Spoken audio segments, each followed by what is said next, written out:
You know, I feel like Ned Devine, the movie Ned Devine. I feel like Michael in the movie of Ned Devine right now. I found it much easier to give awards than to receive them, but I do have some comments. First, I'd like to thank you all. Very humbled for this recognition, and would like to thank Dick and Don particularly for the nomination and moving that through. I've been fortunate all my life in terms of my career, and I've had the opportunity to work with some extraordinary people and colleagues that were not only highly competent, but unbelievably passionate about improving the lives of people with disabilities. It's really been an extraordinary journey to this point, and we've got a hell of a lot to do that we really need to focus on in the future. But I started my career 40 years ago. That sounded bad enough when I first wrote that down, and then I realized that's 4 decades, and that even made it worse. But anyway, 4 decades ago, 40 years ago, I started my clinical practice at Crossroads Rehabilitation Center in Indianapolis, Indiana. And this is a marvelous place, still is one of the top-ranked multidisciplinary clinics and rehabilitation centers in the world.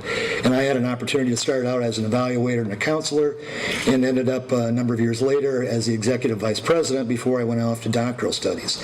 But the people that I met and the people we served literally changed my life and altered my career direction to want to get to look at some of the questions that we were really struggling with in practice that we didn't have answers for. And I was also concerned about the number of trained people in our field and how we could include that. So I left Crossroads Rehabilitation Center for University of Wisconsin and had the extraordinary privilege of working with Dr. George Wright, who is really considered one of the fathers of our field, particularly in more contemporary times. After my time with Dr. Wright, I moved to Michigan State University, and I've been here for 30 years. At Michigan State University, the match for me and the university and the program was exceptional. This was a program that really wanted to make a big difference in the community, both at the state level and at the national level. I loved that. And I also loved the colleagues that I had. I started out with Rochelle Habeck. We added in Nancy Crew. And since then, we've hired John Koshulik, Gloria Lee, Connie Sung, and Hung Jen. So we've got a marvelous faculty there, and that's made my life, my daily life, really wonderful. We also have an exceptional program, as you know. We worked on it hard over the years, and so one thing I really enjoy about our faculty is that even though we're ranked number 1, we're always trying to see how we can get better and how we can attract even additional students to our program. We've had hundreds of graduate students move through our programs and onto their careers in my time at MSU, and it is just one of the most wonderful things for me to hear from those people. I'm sure you all have a similar experience, but they contact me often, and I try to stay in touch with them, and I'm just amazed at the contributions they've all made in our field and the part we played in at least setting that up. Now, they've asked me to talk about my research, and I thought what I'd do is talk about 3 particular areas where I've had a level of impact. Ian will understand my difficulty with looking at impact, but these are contributions that are long-lasting and hopefully will move us ahead into the future here. But the first thing I did, and I'm continuing to do it, is my work with professional competency and identifying the knowledge and skills that are required for effective practice in rehabilitation counseling in order to achieve the outcomes of meaningful employment for the people they serve. That's been something I've been working on for over 30 years. Now, the nice thing about that particular line of inquiry is that it has direct application, direct translation into the profession's regulatory bodies.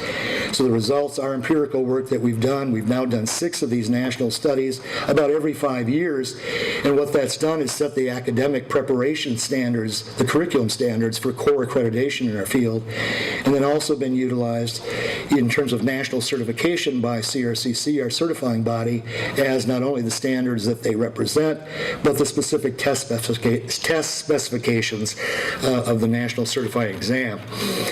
Related to that, I've done a lot of work, particularly in the recent years, on evidence-based practices. In rehabilitation counseling, that's a difficult and challenging area to look at because of the highly individualized services and some other challenges within the system itself.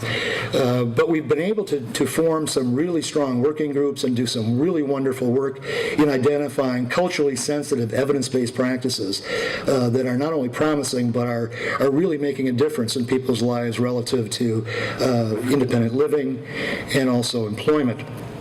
And I'm extremely pleased at that effort. We're now moving forward from the original 5-year grant to another grant where we're going to be working with all 50 states and the program evaluators within those states to increase the skill and rigor they have in identifying evidence-based practices and doing some really important research at the state level throughout the nation.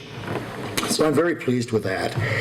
Finally, my work more recently to help establish 2 research programs to address the needs and improve the overall quality of life for people with autism and intellectual disability as well as their families is the one I'll spend a little more time talking about. That particular project, and there are people in this room like Bob Floden and Ian Gray and Doug Gage and many others have been real instrumental in the development of that particular area.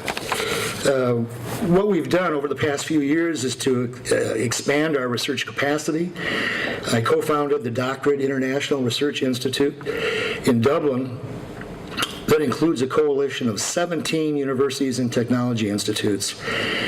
And then the RAIND Institute, or the RAIND program here at MSU that involves 8 colleges and more than 75 faculty who conduct research designed to improve the quality of life of individuals with autism, intellectual, and other neurodevelopmental disabilities on a global basis.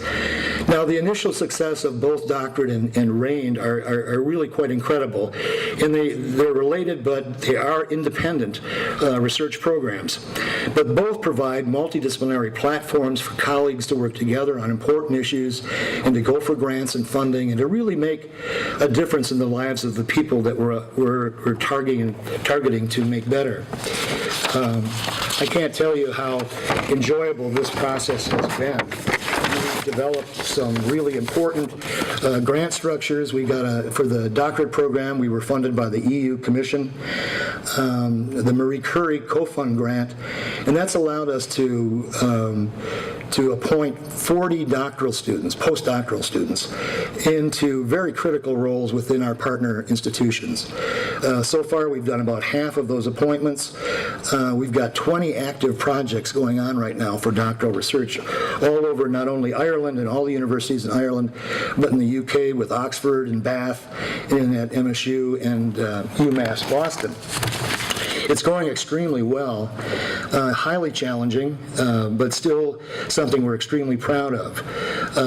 One of the things that we were able to do more recently with the support of Ian Gray particularly and President Simon was to start what's called the Haggerty Fellows Program. And that's a very unique doctoral training or postdoctoral training program designed to get individuals working not only at MSU but co-locate them in Irish universities and have them move back and forth with their mentors working on projects together. We've appointed 6 of these already. The first 3 that were part of our program were unbelievably successful and have moved on to faculty positions. We currently have 3 extremely bright people, highly interdisciplinary, working with us, and they'll be going to Ireland in February. And then we've got another 3 that we're going to be selecting probably in 2017 to 2019. So all of these projects have been important to me. My professional competency is my contribution to our profession and moving it along. The evidence-based practice focus that I've got really has great promise in identifying those kinds of services and interventions that are most productive for people with disabilities moving on with their life in terms of independent living and employment. And finally, this incredible journey we've been on the last 5 years in relation to doctorate and RAIND. So I'm very thankful to all the people that have helped. There's so many in this room that have done this. I want to make sure I put a shout out to my faculty that are here. You're just wonderful to work with, and you make every day for me quite extraordinary. Our doctoral students are also here. Some of them are here from our Project Excellence, which is a state grant that we've now are in our 16th year of providing services to the state of Michigan. They serve 40,000 clients per year, and we do all the evaluation and research for that program.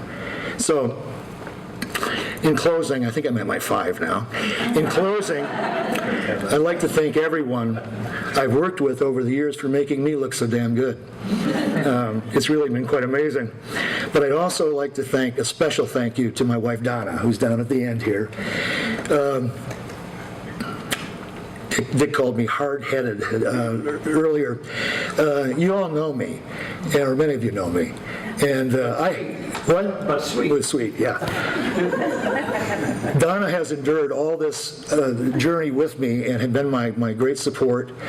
And I can't tell you how much she means to me, along with our family and grandchildren, and all the people that have helped me over the years figure out how to make a contribution and how to make the kind of relationships that make those contributions last.